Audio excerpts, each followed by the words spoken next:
এই দেশের এরাই মনে করে না এই দেশের অক্সিজেন, এরাই এই দেশের জীবন্ত মুক্তিযোদ্ধা। এবং এদের কারণেই, এদের রেমিটেন্সের কারণেই কিন্তু বাংলাদেশের মেগা প্রকল্প, বাংলাদেশের অবকাঠামো উন্নয়ন, বাংলাদেশের বড় বড় সরকারি কর্মচারী কর্মকর্তার বেতন ভাতা বোনাস সবকিছু হয়ে থাকে, বাজেট ঘোষণা হয়ে থাকে এই রেমিটেন্সের যোদ্ধাদের রেমিটেন্সের কারণে। সেই জায়গা থেকে আমরা দেখেছি, আমি যখন দেখেছি যে আমরা রেমিটেন্স যোদ্ধারা airport, passport office, consulate, embassy প্রতিটা জায়গায় আমরা কাটা মুরগির মতো সবাই আমাদের গলা কেটে নিচ্ছে, আমাদের অধিকার ক্ষুণ্ণ করতেছে। সেই জায়গা থেকে আমরা প্রবাসীদেরকে ঐক্যবদ্ধ করার জন্য আমরা সংগঠন করি, প্রবাসীদেরকে বিপ্লবী করার জন্য, তাদের অধিকার ফিরে পাওয়ার জন্য আমরা সংগ্রাম করি। এবং সেই স্বার্থেই 2018 থেকে এই ছাত্র রাজনীতিকে প্রতিষ্ঠিত করার জন্য আমরা সর্বাত্মক সহযোগিতা করি প্রবাসীর বিভিন্ন ভাইদের কাছ থেকে কন্ট্রিবিউশন নিয়ে। আপনারা একটা জিনিস মনে রাখেন প্রিয় সাংবাদিক ভাইরা, আজকে আমি কিছু ইম্পর্টেন্ট কথা বলবো। আমাদের অধিকার কোথায় রয়েছে? আজকে আমি একজন জেল ফেরত প্রবাসী। 19 জুলাই 18 জুলাই 10টা দেশের কেন্দ্রীয় কমিটির নেতৃবৃন্দদেরকে নিয়ে আমি রেমিটেন্স শাটডাউনের ঘোষণা বাস্তবায়নের সিদ্ধান্ত নেই। এবং 19 জুলাই ফেস দ্য পিপল টকশোতে সাগর ভাইয়ের ফেস দ্য পিপলে আমি রেমিটেন্স শাটডাউনের ঘোষণা করি। 20 জুলাই আমি ইউকে কাসবা টিভিতে টকশোতে আমি রেমিটেন্স শাটডাউনের ঘোষণা করি।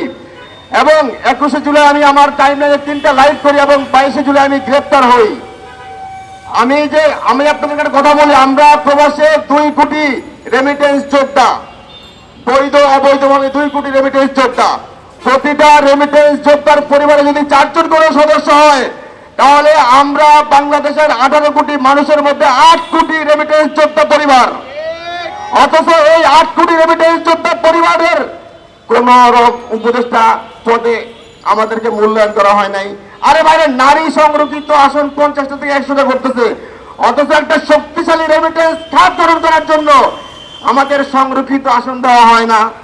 যারা রুট লেভেলে প্রবাসীদের অধিকার আদায় করার জন্য প্রবাসী থেকে যুগ যুগ ধরে কাজ করে আসছে, তাদেরকে প্রবাসী কল্যাণ মন্ত্রণালয়ে রাখা হয় না। আপনার ডক্টর আসিফ নজরুল সাহেব ছিলেন ঢাকা ভার্সিটির আইনের অধ্যাপক। আপনি আইন মন্ত্রণালয় ছোট ভাই, এটা বিশাল মন্ত্রণালয়।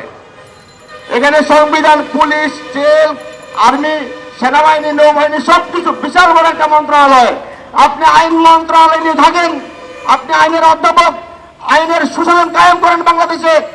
আপনি গিয়েছেন 8 কোটি প্রবাসী যোদ্ধার পরিবারের প্রবাসী মন্ত্রণালয়ে গিয়ে আপনি কি করেছেন?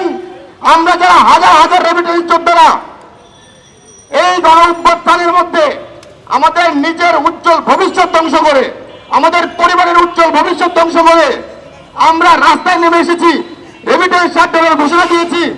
যখন বাংলাদেশ ব্ল্যাক আউটে ছিল, আমরা বাংলাদেশ বেতার এবং বাংলাদেশ টেলিভিশনের ভূমিকায় অবতীর্ণ হয়ে সমগ্র বিশ্বকে জানান দিয়েছি আমাদের ভাইয়েরা ভালো নেই, আমাদের দেশ ভালো নেই।